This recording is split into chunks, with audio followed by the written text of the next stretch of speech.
मैं निवेदन करूंगी, बार बार क्यों टोका जाता है महिलाओं को, उसके पीछे कारण है। आप सोने की भांति हो। वो कहती कि पुरुषों को भी टोकिए, ये भी तो शॉर्ट्स पहन करके गली में वॉकिंग करने के लिए चले जाते हैं, हमें ही क्यों टोका जाता है? तो ध्यान देना, इसके पीछे बहुत गहरा रीजन है, शायद आप समझ पाओ। पुरुष एक लोहे की भांति है, लोहे से तुलना की गई है पुरुष की, लेकिन महिला एक हीरे की भांति है, एक गोल्ड की भांति है, सोने की भांति है। आपने देखा होगा, आप यहां से बाहर निकलेंगे, लोहा आपको कहीं भी पड़ा मिल जाएगा।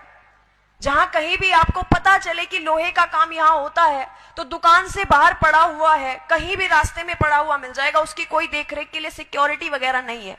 लेकिन जब आप कोई ज्वेलरी खरीदने के लिए जाते हो, गोल्ड और डायमंड की, तब भी यही स्थिति होती है क्या? कवर करके रखा जाता है, और कवर ही नहीं, ओवर सिक्योरिटी में रखा जाता है। साइरेंस यूज हो जाते हैं जैसे ही कोई टच करता है। लेकिन यहां स्थिति विपरीत आई, आप सोने की भांति हो। और मुझे समझ नहीं आता कि हमें छोटे ड्रेसेस पहनने में ही क्यों स्वतंत्रता चाहिए?